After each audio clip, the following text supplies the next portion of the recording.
Thanks for joining us today on The Close. I'm Morella Fernandez. Markets close in 30 minutes. Let's get to the stories we're following in the BNN Bloomberg newsroom.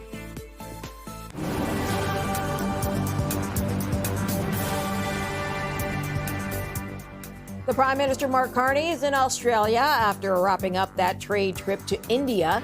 Carney will meet business leaders in Sydney as Canada aims to broaden collaboration in defence and trade. Carney will also meet with the Australian Prime Minister, Anthony Albanese, and address the Australian Parliament. Shares of Pet Value are plunging today. The pet food and supply retailer reported adjusted profit for its latest quarter that missed estimates and also posted revenue that came in below expectations. Pet Value's earnings and same-store sales also fell short of what analysts were expecting. Now, there is one bright spot. The company boosted its dividend by 8%. Shares of Roots are trading higher today. That's after the Canadian clothing retailer said it's exploring a strategic review that could lead to a sale of the company. Roots says it is looking at options to boost value for shareholders. Roots opened its first location in Toronto in 1973 and has more than 200 stores across Canada and Asia. A deep streak of red for the North American markets today. The TSX down right now almost 800 points or 2.3% and well under the 34,000 mark. Let's go south of the border. The S&P 500 down about 0.8%, 54-point drop. Dow Jones has a 317-point drop on the day. The Nasdaq almost a full percent down, 0.92. That's a 210-point drop from the start of the day. So what should an investor focus on when seeing that streak of red? Our next guest says commodities is the play right now and that the investment strategy at the time should be stay the course. Let's go to Leslie Marks, Chief Investment Officer, Mackenzie Investments. Thanks for joining us today. Great to be here, Morella. So oil surging again today. Could we get to $100 a barrel, you think, if the war carries on? Well, I think there's a lot of variables that would have to sort of come into play to see that $100 number. And I don't want to speculate. I mean, it's really hard for one to, have an opinion on where we see this war going. We really don't know the length of this conflict. We don't know the different twists and turns it could take. So I think at this point, it would be premature to call a number for oil. But I think directionally, that, when we look at what's happening in the region, that oil should be trading higher today than it did, say, 1 or 2 months ago. So that makes sense. And that's part of our thesis around commodities and the point that commodities should represent an important part of an investor's portfolio. Okay, let's look a little more widely at stocks in general, which did recover yesterday by the end of the day. But today we see, of course, that big trend down. How resilient could stocks be, you think, if the conflict drags on? So, I mean, you talk about stocks in general terms, and, not all markets are created equal. Obviously, here in Canada, we have a much more commodity-oriented market. And so when you look at what's pulling down the market today, it's primarily the materials sector, which is off over 7%. And that compares to the market being only off about 2%. So Canadian stocks will probably chart a different path than global equities, which do tend to be more global economic growth sensitive, or what we expect for earnings in broader economies, whereas in Canada, commodity expectations are definitely a strong determinant for earnings for the TSX. So what would you say would be your biggest concern about what's going on in the Middle East right now? Is it inflation? Is it another sort of twist in supply chain? Well, I think that the market is concerned about the potential for inflation. And that's why today the market is selling off, and I would have expected to see that yesterday. I think most of us were pretty surprised to see the market action that we saw yesterday when U.S. markets opened. I think today what investors are digesting is this idea that if this conflict goes on for weeks or months, that there could be an inflationary impact, and that's going to make it a lot more difficult for central bankers to cut interest rates, particularly the Federal Reserve, which is part of the expectation for 2026. Now, you asked about what I'm worried about. I mean, I think for me, it comes back to your first question, which is this level of uncertainty. The fact that we don't really have a good roadmap to say, this is a conflict that's going to last X number of days, or this is what's going to happen, or this is how long the Strait of Hormuz will be closed for and oil will not flow freely. I think there's just a lot of uncertainty, but I'm actually less concerned about the inflationary problems because I do think that the market will look through that and see that as temporary. And if the economy can withstand or needs lower interest rates, we will get that from the Federal Reserve. Okay, so let's talk a little bit more about investment strategy at this time. You talked about commodities. Can you expand a little bit more on that and where you think investors should focus?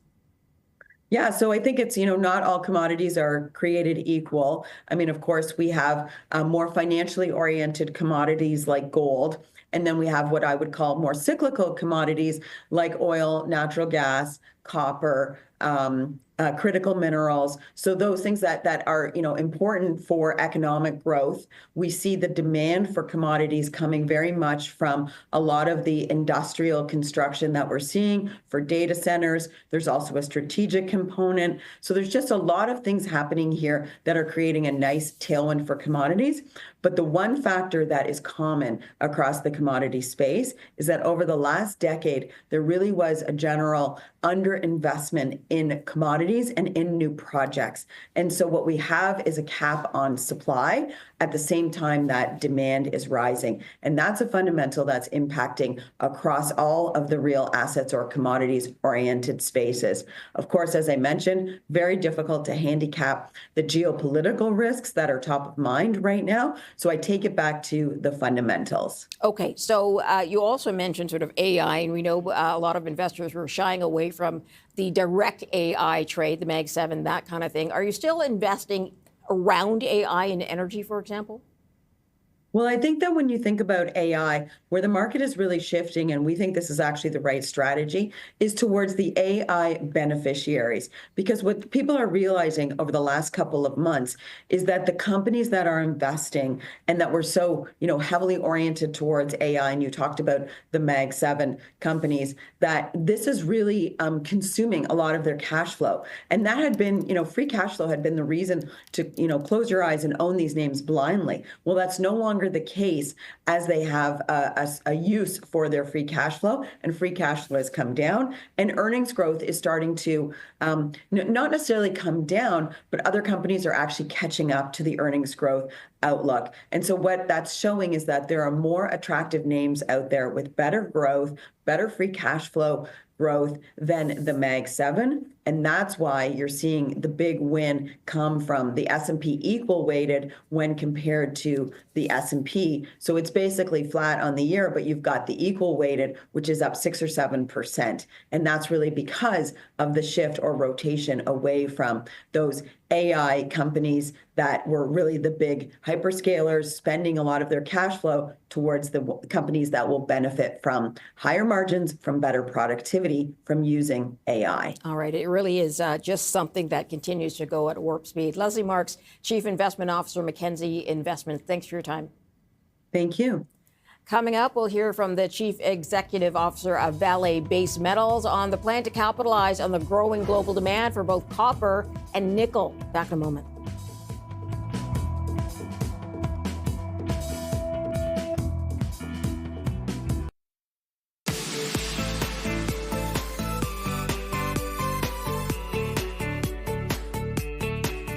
Andrew Bell was at the PDAC Mineral Exploration and Mining Convention in Toronto today, catching up with some of the sector's most influential voices. He was joined by Sean Usmar, Chief Executive Officer of Vale Base Metals, to talk about their plan to capitalize on the growing global demand for copper and nickel.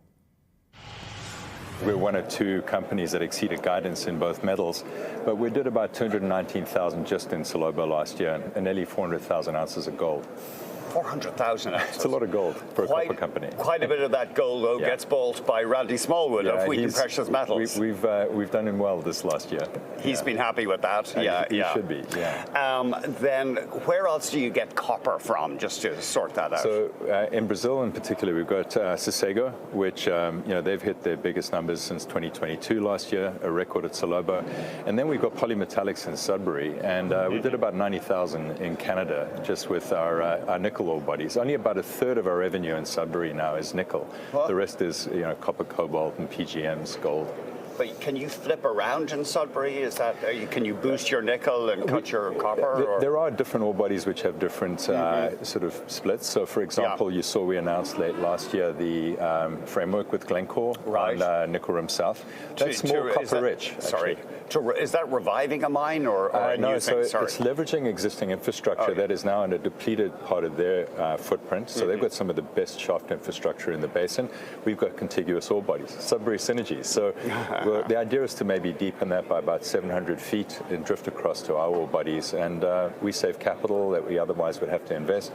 They access our ore bodies, and it's a 50-50 joint venture that we're pursuing.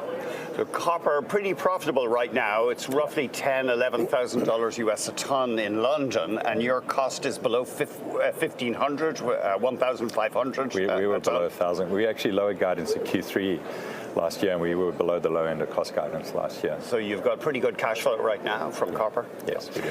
And then what about nickel? I mean, you're almost better known for nickel because of Sudbury. How much nickel do you produce, roughly? We've been producing over 100 years, and so this year we're guiding to 175 to 200,000 tons. There's opportunity for more, but we don't want to oversupply the market. And the focus there is we've dramatically lowered cost, and we're really maximizing the throughput through our vertically integrated facilities in Sudbury and in Voisey's Long Harbour, and that's the focus on making sure we're competitive through the cycle. What do you have in Long Harbour in Newfoundland? Is that a smelter or a refinery? It's a hydrometallurgical facility there which processes exclusively the Voisey's Bay material with some custom feed. Big question, obviously, the IPO. Do you have any plans for the possible spin-off from Vale in the near term? Yeah, I was excited to share with you when we last spoke a few months ago. You could see our results coming out, but we beat guidance. We were nearly $900 million better off on cash flow last year, and about 60% of that was through cost improvements, productivity, volumes. So the idea is to get the business IPO ready for our owners, which we're aiming to do around the middle of this year, and to maximize their degrees of choice. They can continue. I know Gustavo is very much focused on unlocking and being patient on the copper growth in Brazil in particular, and we've dramatically lowered our capital intensity on those projects and also accelerated the pipeline. We'll do about $3.5 billion over the next 5 years just on copper in that area. Spending or cash flow? No, spending and investment in 3 projects, and then we're looking to double through 2035. But those returns with the approach that we've taken now have gone from mid-teens to some cases over 60%. So we're really focusing on how do we bring it online, continue to operate responsibly, and make our nickel business robust through the cycle. What do the investment bankers tell you? I guess they say do it now. They want the fees. I think it's an unusual window right now, and I do believe our business is performing, but we're not the owners. Our job is to be able to present choice to them. And I think we're 2 years ahead of what I thought our team could achieve. We went from 24 billion of EBITDA. Last year was 3.3. And if you look at just our guidance this year in this sort of price environment, we're materially further ahead on that. And if you put a multiple on, you can get a sense of the value of this portfolio, which is not reflected yet in Vale's share price. So we'll have an investor day at the end of March in Toronto to be able to actually showcase some of the technical work we're doing and to help the market understand just how valuable this portfolio is. Sorry, so you're at about 3.3 billion in EBITDA right now? That was last year. Okay. Oh yeah, no, our run rate is well ahead of that. What kind of a multiple would an IPO be at? So if you just think about comps, you think about peers normally trade around, let's say diversifieds maybe in that 5 to 6 times EV/EBITDA multiple. Pure plays are more like 6 to 10, some higher. So, we can dream. Yeah, but you can do that math. Yes, yeah. What about cobalt? What about these so-called strategic metals? You're so big, and they're very small markets in some cases. Yeah, cobalt's interesting, right? It's always been historically very dominated by the overhang of supply coming out of the DRC. It is a polymetallic, lucrative revenue stream for us coming out of Sudbury and in Voisey's. Oh, you get some cobalt. Yeah, we get significant cobalt that comes out of there. And, we've seen the government, the DRC, like we've seen with the Indonesians, constrain supply. And that's had a significant impact on supply and demand and pricing. But, we produce, really significant volumes of cobalt, but it's a byproduct for us. Right. How much of the global market would you have in cobalt? It's not material in the grand scheme. But I think we're one of a few accredited suppliers into the defense and aerospace side, for example, in the U.S. Sean Usmar, Chief Executive Officer of Vale Base Metals. Coming up, we'll hear from the CEO of Teck Resources, also at the mining conference, and get their outlook for 2026 and the ongoing merger with Anglo American. That's next.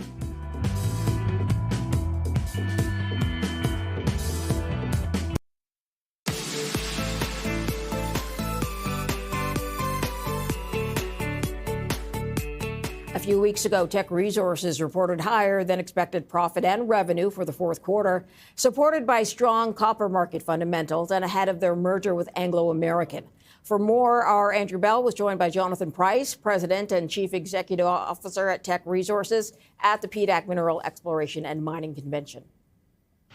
So we got off to a very fast start. We announced the transaction in September. In December, both sets of shareholders, Teck's and Anglo's, overwhelmingly approved the transaction. And then we got the approval from the Canadian government under the Investment Canada Act in December as well. So that was fantastic. We're working our way now through the antitrust and competition approvals. And as you say, we have South Korea and China outstanding. Our expectation when we announced the deal is that it would take us 12 to 18 months to complete. That still remains our best estimate here, which says sometime between the end of Q3 this year and Q1 next year, we will expect to complete the deal. Very exciting, a lot of work going on now in integration planning, so we can really hit the ground running when the deal closes. But it's odd, you can't actually combine the management yet. No, so we operate as two independent companies today. So, we at Teck, very, very focused on our operations and the performance of those operations. We had a very good Q4 and a very good year last year. We delivered more than 450,000 tons of copper. We had our best year ever from a safety performance, and we sanctioned the Highland Valley Copper Mine Life Extension in British Columbia. That will extend the life of Canada's largest copper mine for around 20 years for an investment of more than $2 billion Canadian. So we had a very, very good 2025. We're looking forward to getting this deal completed, hopefully in 2026. There's huge opportunity in the combined portfolio of Anglo and Teck. We see around 1.2 million tons of copper production. It'll be the 5th largest copper producer in the world. It's based on a foundation of 6 world-class copper assets, as well as high-quality, cash-flowing iron ore that comes from Anglo, and of course, the established zinc business we have here at Teck, and lots of embedded growth options. So in Chile, for example, where we have our Quebrada Blanca mine, next door, Anglo have a share in the Collahuasi joint venture. We see the opportunity there through connecting those two operations to produce an incremental 175,000 tons of copper per year from 2030, and we've estimated the annual EBITDA generation from that could be as much as $1.4 billion. So very exciting opportunities. One thing I'm curious about, though, Quebrada Blanca, like any big mine, has had teething troubles, and it was a cloud of your stock. Should you have, and I know this is kind of water under the bridge, but should you have waited until you'd resolved everything at QB2 before doing the merger and remove any discount on the shares? Yeah, so things at QB are going very well now. We made significant progress in the fourth quarter of the year with respect to the construction of the tailings facility. We made some changes there with some of the technology where we separate sand from tailings. The rate of dam construction has increased significantly. We ran through the fourth quarter of last year and through the first 2 months of this year with no impediment whatsoever from tailings restrictions. As a result, our production is up, our profitability profitability is up, our cash costs are down.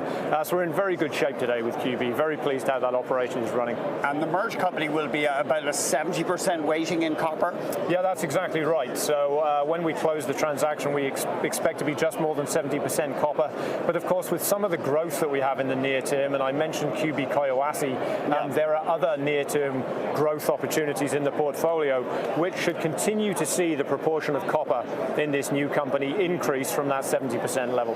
And of course, you have your big zinc smelter in Trail in BC. Just remind us, the rare earths you used to struggle to find people to buy the stuff. It was a byproduct, but now there's a ready market. It's been a very interesting development over the last 12 or 18 months. You know, we've predominantly produced zinc and lead from that smelter, but the ore that we process there contains germanium, it contains antimony, it contains indium.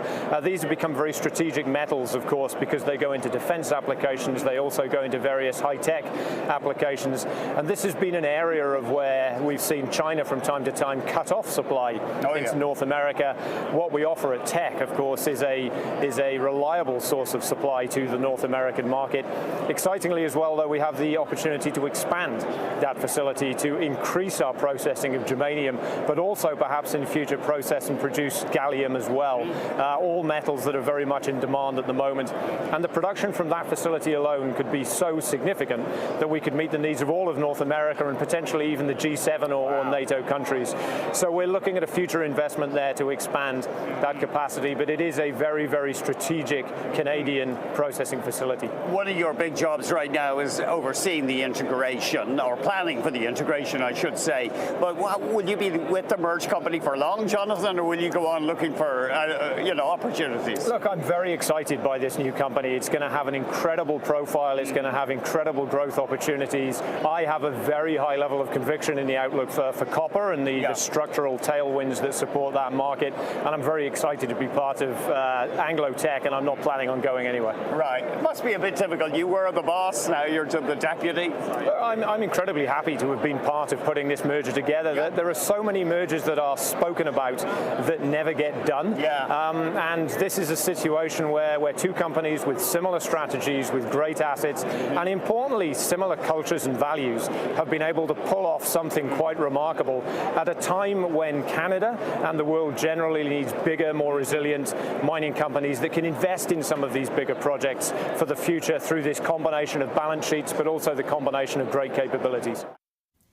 Jonathan Price, President and CEO of Teck Resources. Let's take a last look at the markets before the end of the trading day. The TSX, as you can see, down 762 points today. It was down almost twice that earlier in the day, 1,400 points plus, but has recovered a little bit since. Material sector dragging on the TSX today. Gold and silver are down. So those producers are down about 8%, some of them. U.S. markets the same. The fears of the war with Iran spreading or lasting a very long time has investors pulling money out of the market, bringing the S&P, the Dow, and the NASDAQ down, and airline traffic as well down because of all the flight disruptions. We're back in a moment with the end of day numbers.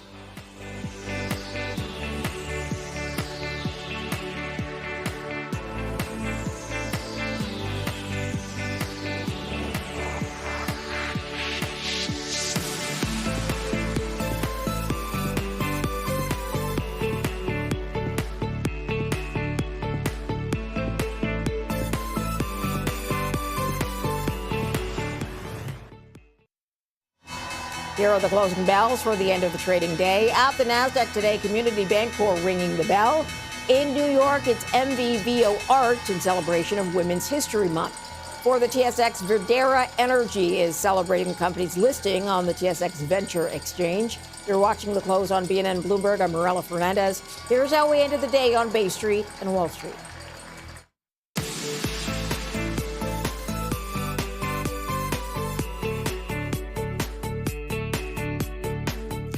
The war in the Middle East making investors nervous today. They've been selling off, sending markets deep into the red. The TSX Composite actually recovered from the start of the day, but still down 756 points. Today, 2.2% down. The S&P 500 down almost a full percent, 64.99 drop. And the NASDAQ down 232 points or 1.5%. 0.02%. Let's get to the movers first in Toronto. Mining stocks got dragged down. Gold and silver out of favor today. So in the red, we'll start with Pet Value, which did report earnings and then it took a dive of close to 11%, 10.9% down. That's a loss of $3.08 a share. Now let's get to the miners. New Gold down today. It dropped 10.7%, losing $1.96 per share. Nova Gold down today, also over 10%, or $2.06 a share. And then K92, another loser today, 10% drop, taking it $3.33 down per share to $29.84. In the green today is Thomson Reuters, up almost 6%, just shy of that, or $8.12, after a positive report from TD on its AI services.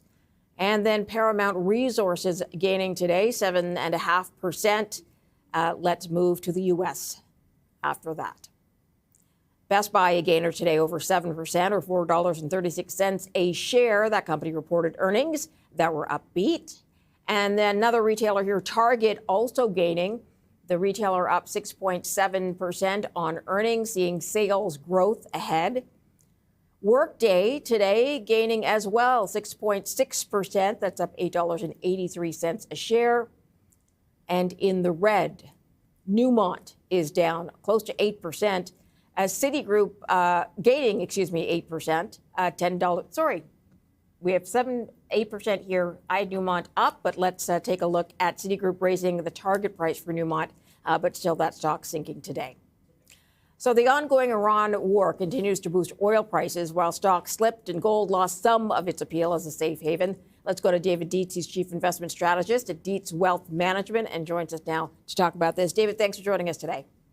Good afternoon. Good to be with you. So we're used to seeing investors flock to gold when things are uncertain. Gold down today. So how do you explain this? Yeah, well, I think gold has moved just a little bit too much too far. I'm looking at various publicly traded portfolios of gold mining stocks. They've nearly tripled in the last year. Gold itself is up about 28%. And I think what's interesting now is we're seeing a flight to safety that includes the U.S. dollar.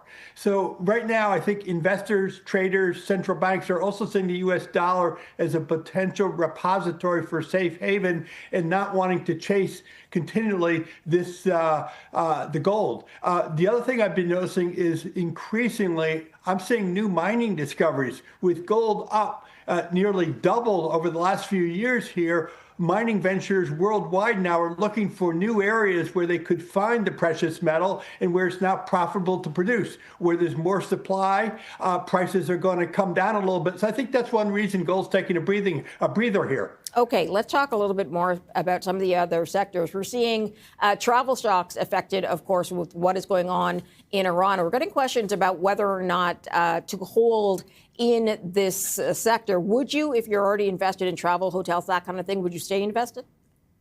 It all comes down to your views on the war with Iran. I think there's two key questions. One is, how long is it going to last? Is it going to be 4 to 5 weeks, as Mr. Trump has said? Or is it going to be much longer? As he said, it could also happen. The other key thing to watch, of course, is what do the other superpowers do? Russia and China. Russia may be very happy with this war going on for some time. Why? The energy prices are going higher. That's a key export of them. And of course, they don't need to ship out of the Strait of Hormuz. They can ship in using other channels. China, on the other hand, desperately wants that strait opened up. To what extent will they get involved either as a peacekeeper or some people have said kind of in a sinister manner, maybe they use this as an opportunity to pick a little fight here with Taiwan while we have all our assets there in Iran. Either of those things with Russia trying to getting involved in an adverse way could make this a much worse situation than it is now. Okay, oil, as you mentioned, gaining, which is good, of course, for Canadian producers, but do you see it as sustainable? Again, how long is this war going to last? You really do have the risk that if all of a sudden Iran puts down its arms, the strait opens up, you could see oil retreating rapidly, particularly if this has been such a shock that it's going to take some of the edge off the global economy. And so I wouldn't chase energy stocks right now, I mean, it all goes down to, do you want to buy your snow shovel in July or do you want to buy in the middle of the blizzard? That's why I'm a little cautious about buying energy stocks right here. Okay, so then what sectors are you looking to right now? So, we really like the healthcare sector. The area has been very muted here out of concerns over excessive regulatory control coming from Washington, a lot of pushback from patients and customers as to the treatment that they've gotten from drug companies and health insurers. We think those companies will have long-term positive growth prospects. America, for example, is aging very rapidly. Seniors need more health care, and the stocks are selling at very attractive valuations with good dividends. So that's an area that will sidestep conflicts in the Middle East and could offer investors good returns. Okay, so under that banner, you like United Health, which has been pretty beaten down and hasn't seen much of a recovery yet. No, it hasn't, but the earnings per share are projected to grow $18 this year, $20 next year. They have a 30% market share. What has happened is they've gotten a lot of pushback because of probably valid concerns as to whether they've delayed treatment, denied treatment in an unfair fashion. They, of course, had a change in the leadership at the top. They had terrible news with the assassination of one of its employees. There's concerns that the United States comes in with a heavy regulatory hand. But at the end of the day, there's no solution for the U.S. healthcare system other than health insurance. United Healthcare, with the 30% market share, is by far the largest. You have to work with them. You have to be involved with their networks.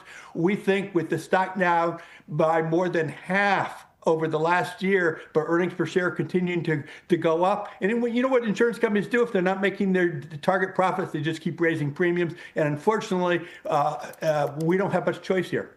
Okay, let's get to another one of your pick, which is Apollo Global. So this is an asset management company. What do you like about them? They're one of the largest alternative asset managers in the world with close to $1 trillion under assets. Their fees for managing those assets are going up more than 20% per year. They're heavily diversified in all areas of the financial markets, but they have dropped. Well, they were 171 as recently as 16 months ago. Now they're about 111. They dropped just 17% in the last month. Why? Because of investor concerns about their exposure to debt from so-called software companies that may be adversely affected by developments in AI. We think that is very much an overreaction. We think they're expert asset managers. They have stuck with very high-quality loans to the software companies, not recent vintage, but more established companies that came, that established themselves years ago. So we think that, with a company that's going to be growing more than 20% a year, now trading at about 12 times earnings, this is an opportunity to get exposure with one of the most advanced asset managers in the world. Okay, don't quickly want to get to your third pick, which is Kraft Heinz, more of a consumer staple. What do you like about them? A 150-year-old company with iconic brands, Kraft cheese, Heinz ketchup, of course. They have not done well over the last decade. Warren Buffett, Berkshire Hathaway has taken a position. Kraft Heinz proposed to split itself in an international and domestic. They got a lot of pushback on that from Berkshire Hathaway. They have killed that proposal. They're going to enhance marketing. They're going to try and buy back more stock. They need to boost margins and get sales going again. But I think with the current 6% dividend, which we think is well covered, trading at about 11 times earnings, this iconic brand can get back on its feet. David Dietzer, got to leave it there, but thank you for joining us. Appreciate it. Thank you. Coming out, Paramount Resources announced its fourth quarter earnings. We will have a look at that amidst the current geopolitical tension. Back in a moment.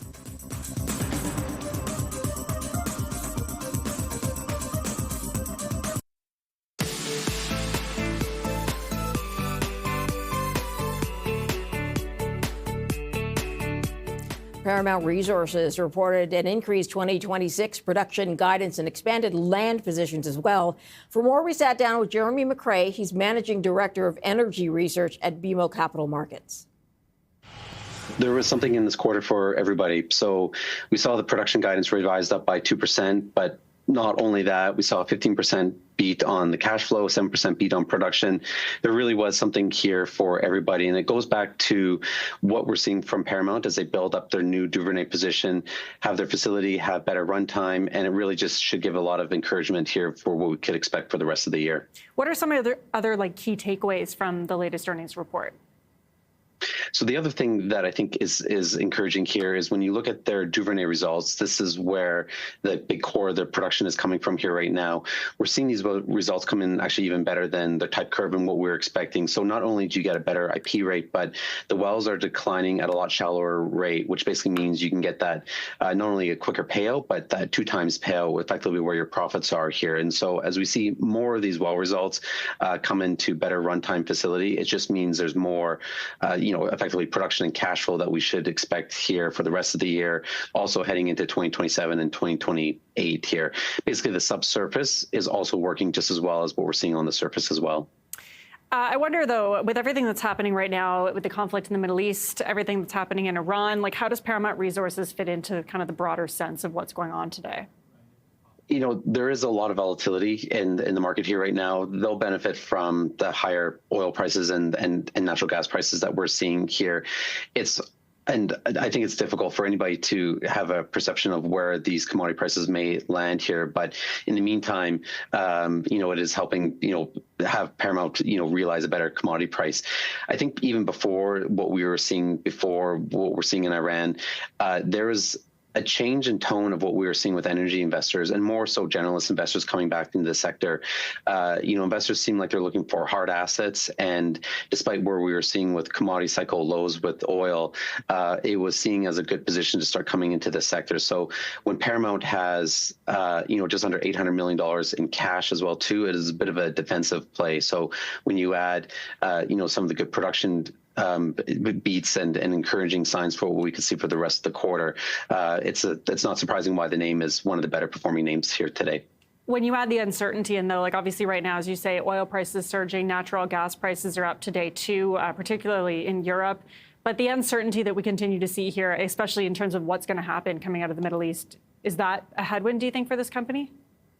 I wouldn't say necessarily a headwind. We're seeing a bigger movement here just in terms of how energy is seen in the global, portfolio here where, when you look at it, the S&P 500, it only represents 3% of the index. So we're seeing more investors saying, just given the volatility, what we saw with Russia back a few years ago, now what we're seeing with Ukraine or with Iran, energy is a part of the portfolio that everyone should probably own in some way or in some weighting here. And it's just there are geopolitical events, and it's just a good reminder that energy is a good part and it should be a part of the portfolio. So that's the broader movement that we're seeing. I don't think anybody really wants to take a position on where exactly what we're going to see with the commodity price, but it is a reminder that commodity prices, likely could stay elevated here for at least, a few more months here, just given the uncertainty that we're still seeing. For sure. Okay, so that's not a headwind, you would say. But are there any other headwinds, really, that this company is facing? Like this latest earnings report seems pretty rosy. It is, and I think the only thing, if investors were to have a pushback here, is what we're seeing with natural gas.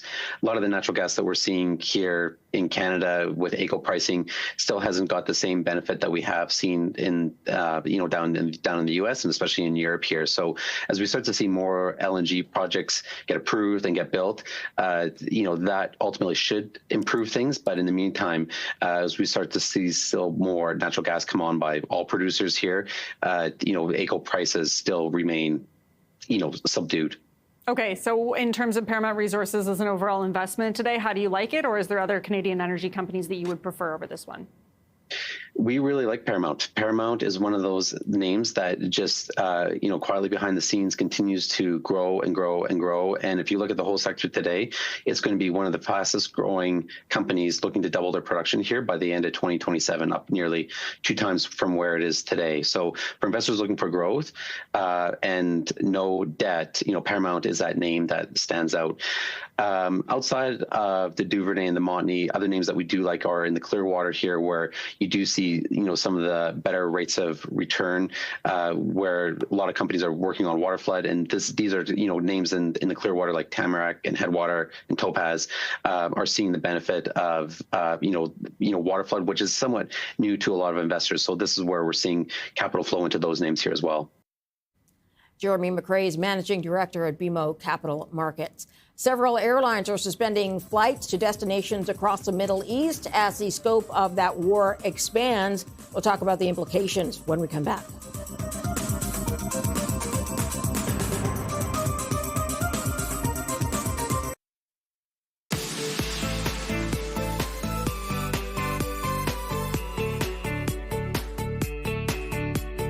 More than 12,000 flights have been canceled across the Middle East as a result of the war between the U.S., Israel, and Iran. For more on the impacts on the aviation sector, we were joined by John Graddick, lecturer at McGill University. On Saturday, and we've had close to 12,000 cancellations. We've had many multiples of that in terms of delays.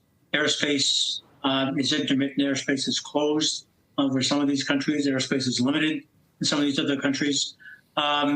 This area of the world has evolved over the last decade as what I would call a mega hub for aviation globally.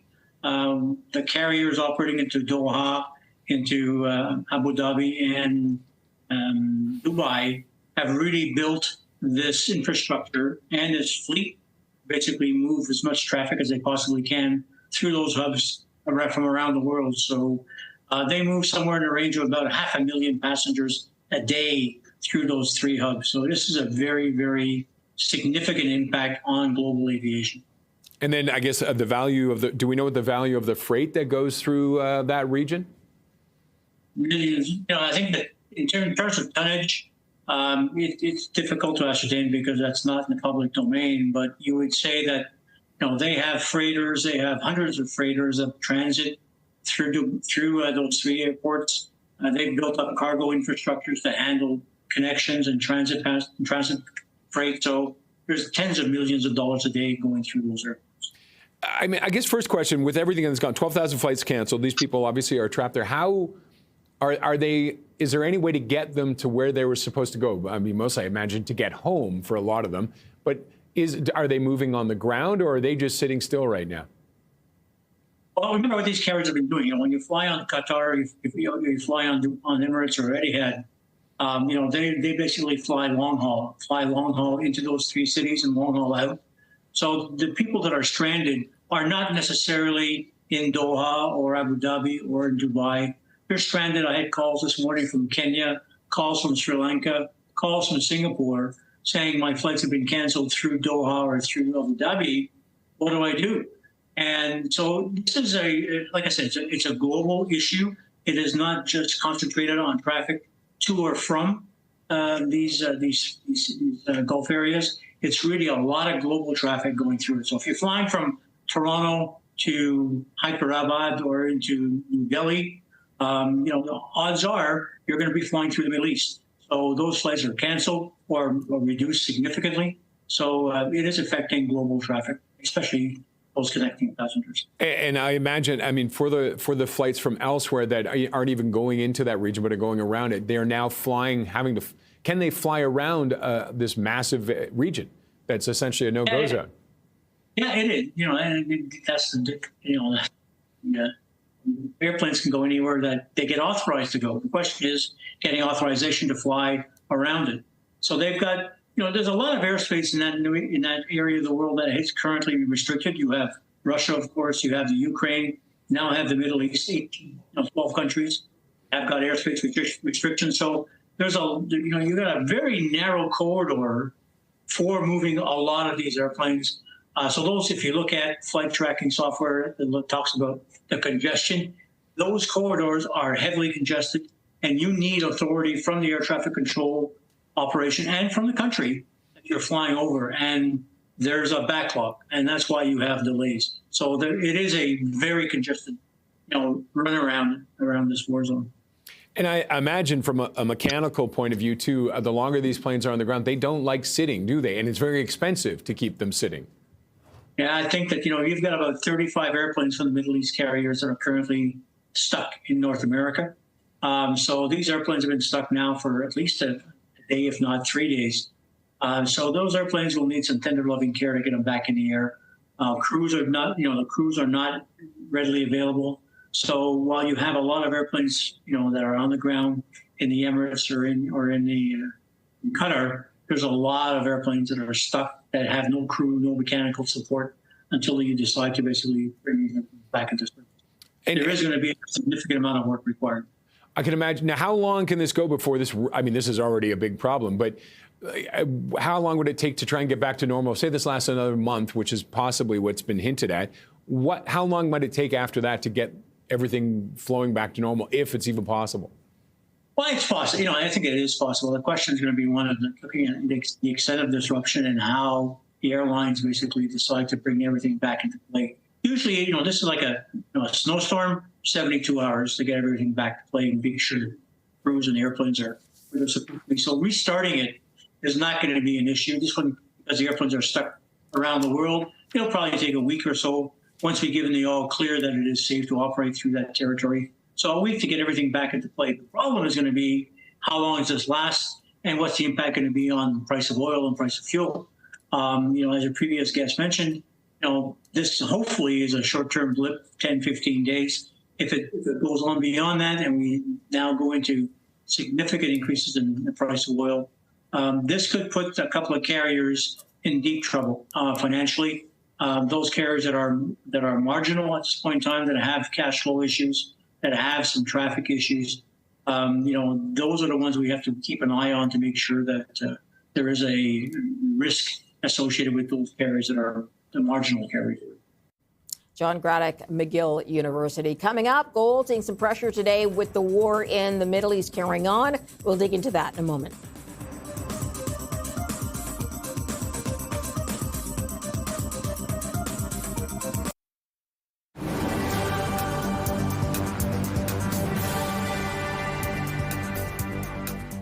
Here are the stories we are following in the newsroom today. Prime Minister Mark Carney is in Australia after wrapping up the trip to India.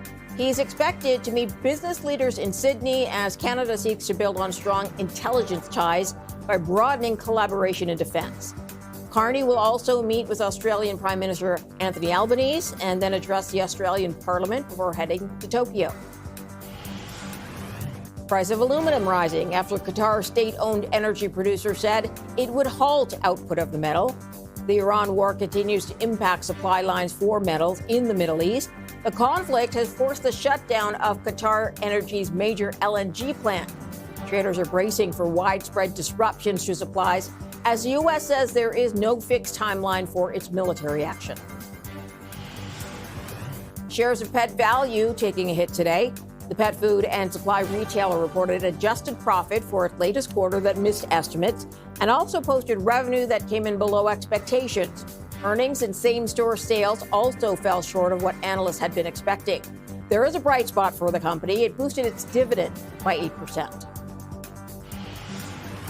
Shares of Roots closing higher today after the Canadian clothing retailer said it's exploring a strategic review that could lead to a sale of the company. The move is meant to analyze options and boost value for shareholders. Roots opened its first location in Toronto in 1973 and has more than 200 stores across Canada and Asia. The price of gold down today as the conflict in the Middle East escalates. Here to explain why precious metals are seeing some pressure is John Ing, CEO at Maison Placement Canada. Thanks for joining us today. Good to be here. So gold typically where investors go to for a safe haven, but right now that's not the case. Why do you think that is? Well, your old brokerage adage that you buy on mystery and you sell on history. And what's happened, of course, is we've known sometime the war drums have been beating. And gold has moved up. And so when the event happened, when the bombs were dropped, gold sold off. So it's a normal reaction. We must remember that gold has had a tremendous performance in the last couple of years. So this little move is not unexpected. Okay. We know that gold shipments would have stalled in the Middle East as well, and I know that's a hub for Europe. Would that be a factor at all today? No, I don't think that it's a big factor. It might be hourly and that. No, gold is traded internationally. The markets are both physical as well as derivatives. There is, for the last little while, there's been big buying of gold, as we know, basically because there's a tremendous amount of uncertainty. And my expectation is that the uncertainty will continue. We heard an earlier speaker talk about the planes. Well, there's prices. There's uncertainty about LNG, about oil. And this is what there's another old expression that gold is a barometer of anxiety. And there certainly is a lot of anxiety around. So my expectation is for gold to power ahead. Yeah, you mentioned there's been a lot of buying from central banks being part of that, a big part of that, all of last year, something like 27 tons on average every month in 2025.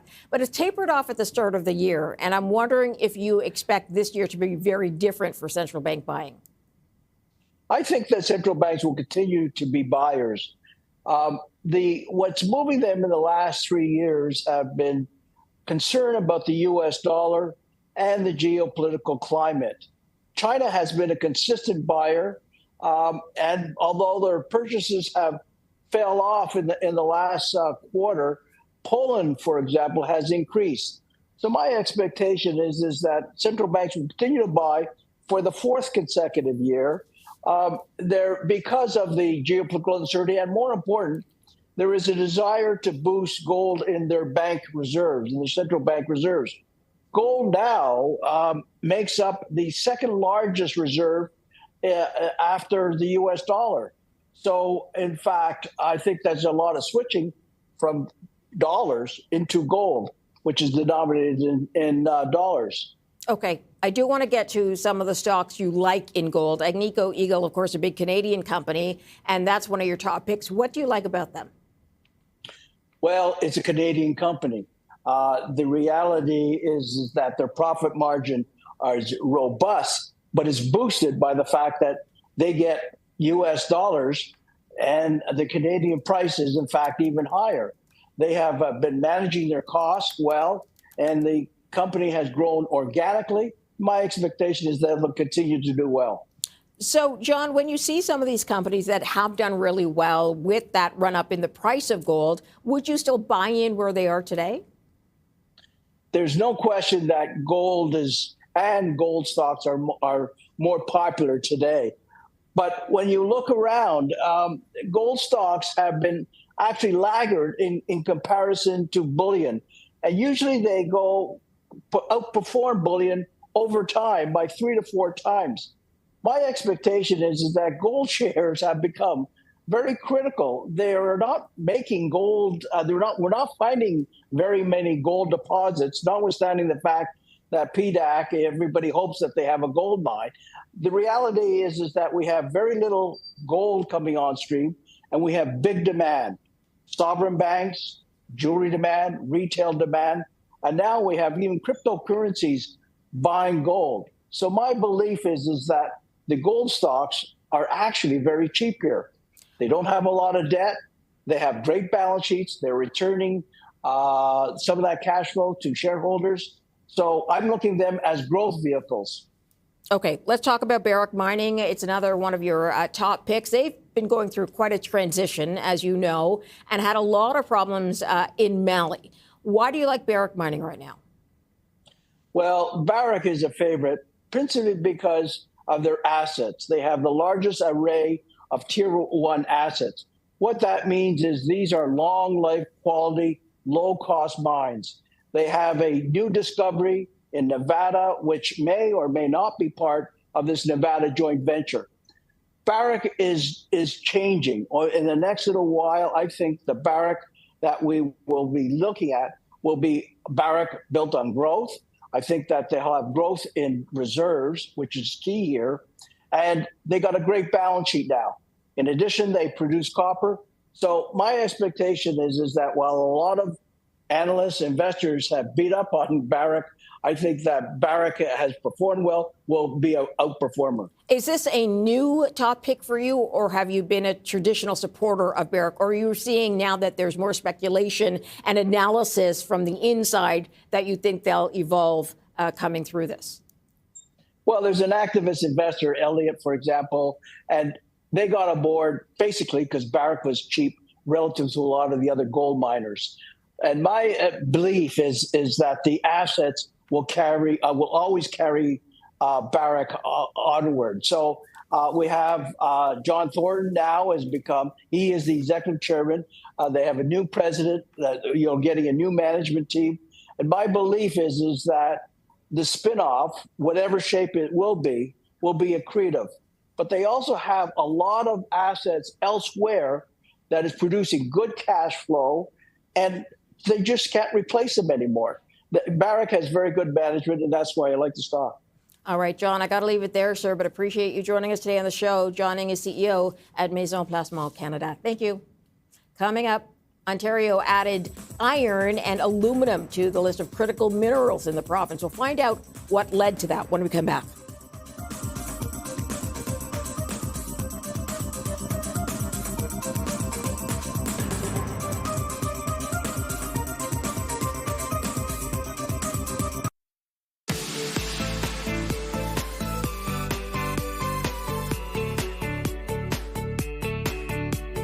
International Women's Day coming up. We took a look at a company led by women changing Canada's economy. Build Canada Homes is a national agency tasked with accelerating the construction of affordable homes in the country. We sat down with Anna Bailo, CEO of Build Canada Homes. It was announced by the Prime Minister September 14th. I started a couple of weeks after, so October 1st, so just 5 months. Some days it feels like 5 years, some days it feels like 5 minutes, to be honest with you, because there's so much to do. You're going to tell me you haven't resolved everything yet, right? Is that's what you're going to say next? It is a challenge. Where do you even turn your attention first? It is a big challenge. It's a challenge that the country has been facing for a significant amount of time. But for somebody that has been working in this area and in the housing sector for so long, it's really inspiring to see the momentum and commitment that is behind this organization in terms of the government and the partners as well. The nonprofit sector, the private sector, they want to come and work with Build Canada Homes. And that's where the solution lies. It's about partnerships with other orders of government, because there's not going to be one order of government that is going to solve this issue. We need all orders of government to work together to tackle housing.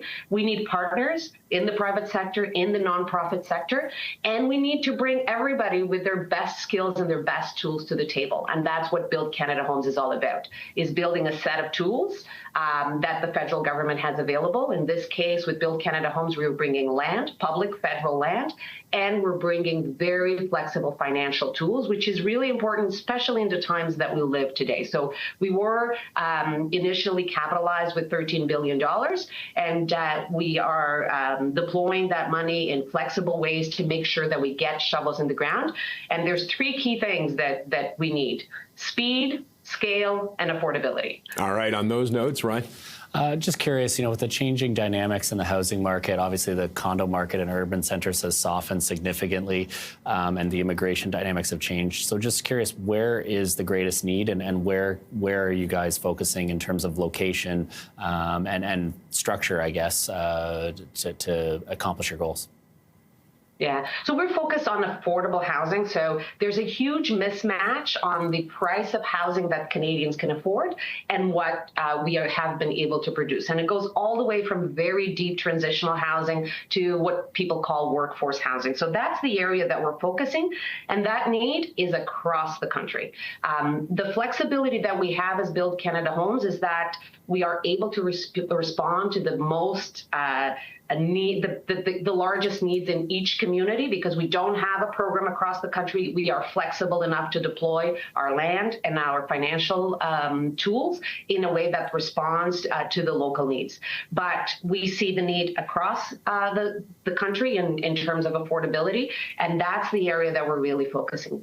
deploying the $1 billion that the Prime Minister announced in transitional housing, deploying the workforce housing through our public lands and through the money that we have available for partnerships with the private sector and the nonprofit sector. We're actually seeing a lot of appetite because the market, as you mentioned, is slower in areas like Toronto, Vancouver is very, very slow. There's a lot of appetite from a lot of these firms, especially in the private sector, to come and work with us because they want their workers to work. They want to put their workers to work. They look a lot of them are looking at their projects and coming to us and saying, can we partner?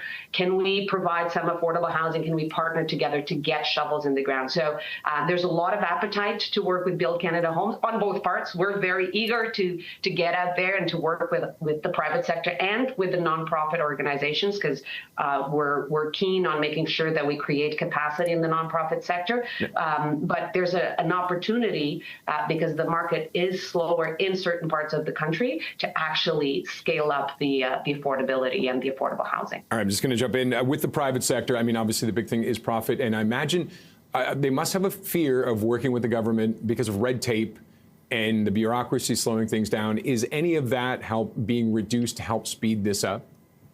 So that's one of the key things that Build Canada Homes is bringing to the table through our partnerships that we're doing with provinces and with municipalities. We're trying to push implementation tables to get these projects that we're getting involved approved quickly, even in areas that we don't have direct control in the approvals, but also through the flexibility that we have in deploying our funds. It's about making the project work. It's not about a long application that you have to check the boxes. It's about what is needed in this project to get shovels in the ground. So that's the advantage of Build Canada Homes, and the appetite that we have, and we're calling on our private sector partners and the other orders of government to come with even bigger portfolios, with a portfolio so that we can start not only looking at a project by project, but create a pipeline, because it's good for them. It gives them the certainty, is good for timing. It gives them speed on approval because they know it's coming. Mm-hmm. And it's good for the other part of our mandate, which is being a catalyst for modern methods of construction. Because what we've heard in a lot of these factories that we need that pipeline. So the more of a pipeline we're able to create, the better. All right. And just quickly, we're out of time, but are any projects officially started? Just very quickly, like 20 seconds. Yeah. We have started in Nunavut. We have site servicing in most of our 6 sites. And there's a number of projects that are starting shovels in the ground over the next few months. We have already approved and are working on almost 9,000 units, with a few more to be announced over the next few weeks. And some of them have already have started with shovels in the ground, and we're particularly proud of the work that we've been doing in Nunavut. Anna Bailau is CEO of Build Canada Homes. Ontario announced today that high-purity iron and aluminum will be added to its critical minerals list.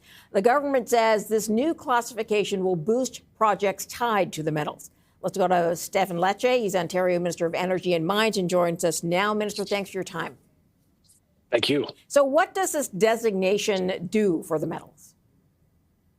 Well, fundamentally, it's a recognition that we're moving where the puck is going when it comes to the demand, the doubling of demand of both of aluminum and of high purity iron, particularly for defense applications and military applications. We recognize that the governments around the industrialized world and NATO will be more than increasing in funding and defense purposes to 5%. And so we want to make sure that we have all the minerals ready, fully funded, fully supported, and permitted in order to enable more expansion, extraction, and yes, processing in the province of Ontario. So it's a signal that we want to give prioritization, be it for green steel production or, of course, for aluminum, which is so necessary for aerospace, automotive, and defense sectors as well. So does it give government support in funds to producers of these metals? It provides regulatory certainty. We're trying to create a permitting regime that gets to yes. We were the second slowest in the OECD.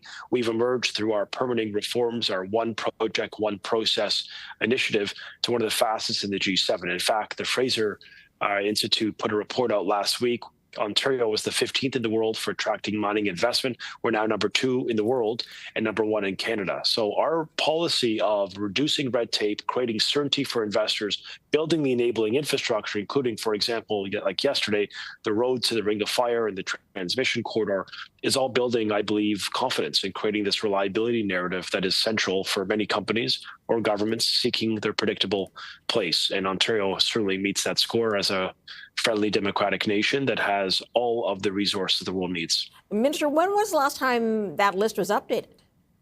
2022. And as you can appreciate, a lot has changed since the weekend. So I think it's fair to say that we need to be hawkish and rather on the offense when it comes to our commodity sector.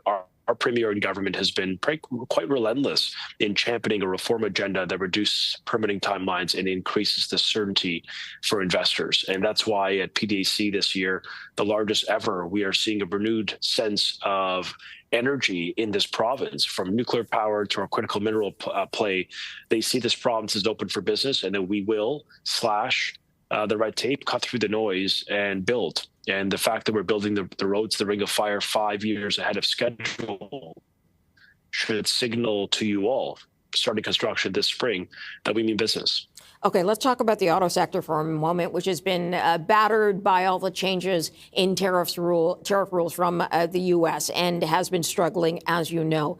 How will something like this designation for aluminum, which gets used quite a bit in cars, help that sector?